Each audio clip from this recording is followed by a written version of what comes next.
Stop saying, I'm doing this for self-love. Have you thought about what people mean when they say love yourself? It sounds very romantic. Here's a reality. It doesn't work. Stop saying self-love. The least you could do in life is to be happy. We do things much easier for others versus ourselves. So if you really want something to work as a leader. Thank you for joining us here for this video. We've noticed that there are a certain percentage or a high percentage of our audience haven't subscribed to our channel. If you can please click on the button to subscribe to the channel, it will help us create more content. It will help us, which will help us reach more amazing people like you, to support them, to serve them. So please click on the subscribe button, and I'll see you on the next video. Thank you. Bye. I want to spend some time talking about this controversial topic. It will sound controversial to many of you because you've heard it over and over, and it's starting to sound like it's true, but it's not. And I'll start off with this story. I was sitting down with a leader yesterday and working through something, and she has an important role in an organization. She needs to get things done. She needs to move things forward. She needs to work with her team. She needs to work with multiple departments. And she also has a life at home, a family, things to take care of. And she is completely overrun, overwhelmed. And I kept hearing the same phrases, even in the questionnaire she filled out and the things that she talked about during the session, and they all had the same pattern. And the pattern was simple. She did not know how to hold her boundaries. She did not know how to work in a focused manner, very reactive. Not because she was bad at what she was doing. She was incredibly good at what she was doing, but there was something she was missing. And there was a theme in that whole process. And it wasn't that she didn't know where to grow towards. The problem was she had installed this virus in her system. The virus didn't actually come from her. It came from the culture we're in. And the culture says this, a version of this: love yourself. And it sounds very romantic. It sounds very poetic. And I'll even share where it comes from. And the intention behind it is amazing. Love yourself. But have you thought about what people mean when they say love yourself? I want you to think about that for a little bit. What does that mean for a human being to say love yourself? Most people associate that with some kind of self-care, and they will say that, well, you know what, I have my exercise, my routines, and all kinds of stuff in place because I love myself, or I need to love myself. But here's what ends up happening. Same thing happened with that leader, and same thing that happens to any high achiever.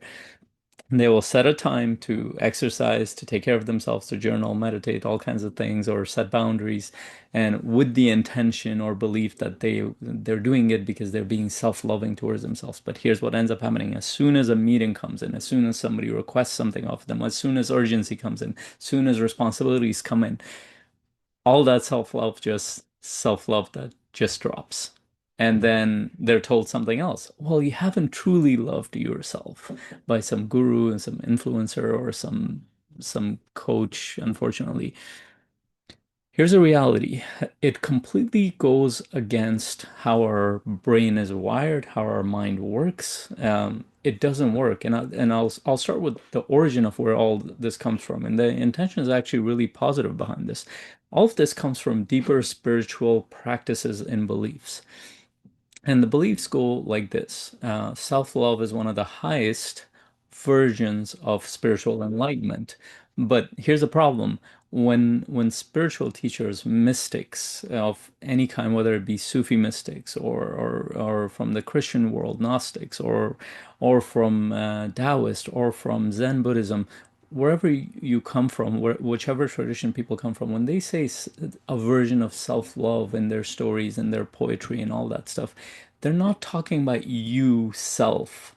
They're not talking about the ego self. They're talking about something much deeper. And when you go into their philosophy, into the way they're describing things, they're talking about self is not defined as you and bound by your skin uh, person. It's actually self is defined as everything. In fact, that's the highest form of self with a capital S is actually God. It's unity, it's oneness, that everything is one. And this is why we have phrases in Christianity, for example, love your enemy, because your enemy is just you in a different form. Love your neighbor, or know that you're connected with everything. Know that you're part of something bigger, and that's the highest version of that is God. So self is not you, as in the ego you. When people say self-love, they actually it's a perverted version of ego gratification. And I know it's gonna sound really bad, but th- it, fine, you want to believe this, great. But here's the problem. Technically, it doesn't actually work. And the reason why I shared the story of this leader is because she will set all this stuff and tell herself that, oh, she's doing it for self-love. But when real responsibilities hit in her life, whether taking care of her kids, husband, her different responsibilities that come up there, or in her role at the organization she's working at, that self-love just goes out the window. And the reason why I'm sharing, and this is the most common thing you hear, and the reason why it goes out the window because it's completely hollow. It was borrowed from the culture that keeps telling us to love yourself, but it's the ego gratification. That's all it is. It might come from a deeper spiritual tradition, but people don't know it came from that. People don't even feel connected to a lot of things when they say that, because when you truly feel connected to your soul, you will not put it second, the things that are connected to self-care. So the intention is positive, but it just doesn't technically work. And here's the part that completely messes us up. Here's how the human brain works. Everything your brain, as a social species, as a mammalian social species, is wired towards taking care of your environment.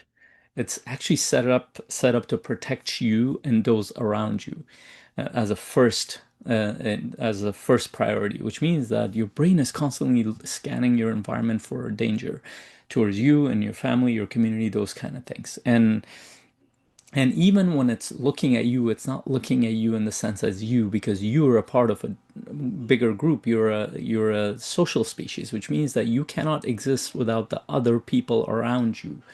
And we know this as a common sense because nothing would have been built with multiple people being involved. And that's the other weird thing in the Western world is we're taught individualism as a be all end all, but individual is a powerful concept to be self-sufficient, but it's not the end of it because we have to be interdependent. We depend on everything.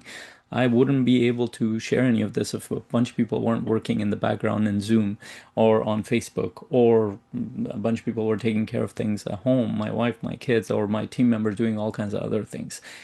I wouldn't be able to do any of this stuff. So we're all interconnected, interdependent on each other.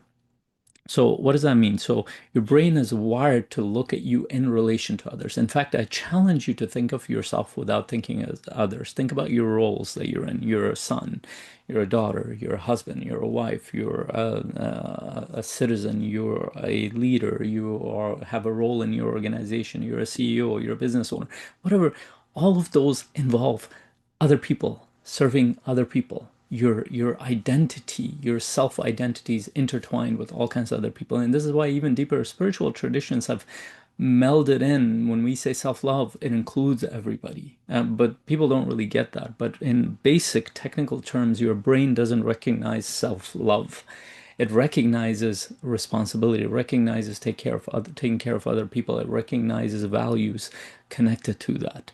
So how does that show up? Some of the best leaders that I've worked with, when they go to exercise, when they go to take care of themselves, they don't say, their belief is not they're being self-loving to themselves. They might even say that in social settings that sound like they're part of the bigger culture. But here's what they really believe. What they really believe is that I take care of myself. I need to exercise because if I don't have the energy, I wouldn't be able to show up for my team, for my organization, for my role, or for my family. If I don't clear my mind, if I don't have a plan, I cannot support my role, the people around me, my community, my family, all that stuff. If I don't clear my head, whether it's through meditation or some other practice, I will not be able to be sane with all the responsibilities and pressure that's coming towards me.